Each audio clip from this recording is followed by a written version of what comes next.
California Republicans are hoping to block Proposition 50 now in the courts, filing a federal lawsuit today. This comes after voters overwhelmingly passed it, redrawing congressional districts in a major victory for Democrats.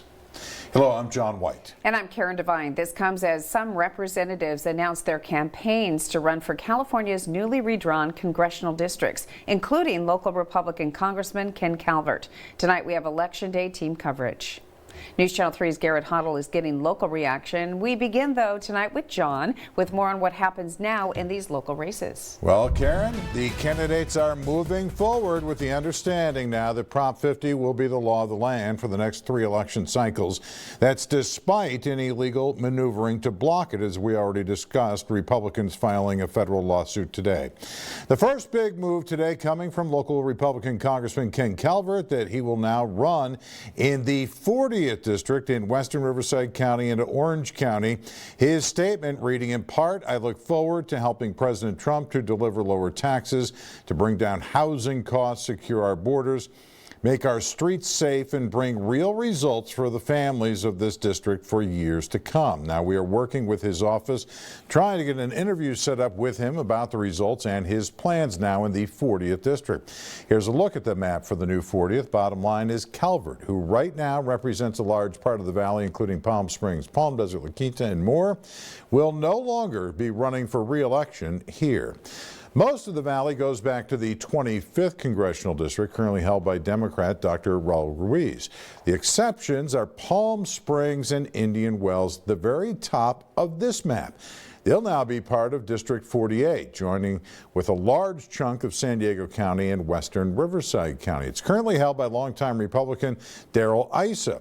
His statement last night on the results, reading in part, "I am not going anywhere. I'll continue to represent the people of California regardless of their party or where they live."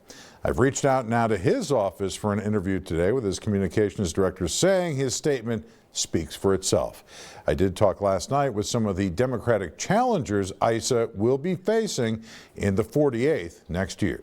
The voters of California tonight sent a message that they're done with the just absolute lunacy in Washington. It's time we get the economy working. Instead of tearing down the East Wing and destroying SNAP benefits, it's time we actually start talking about raising wages and lowering costs. And so how do you reach out to people here in the Coachella Valley who are now suddenly part of a district that stretches almost to the coast?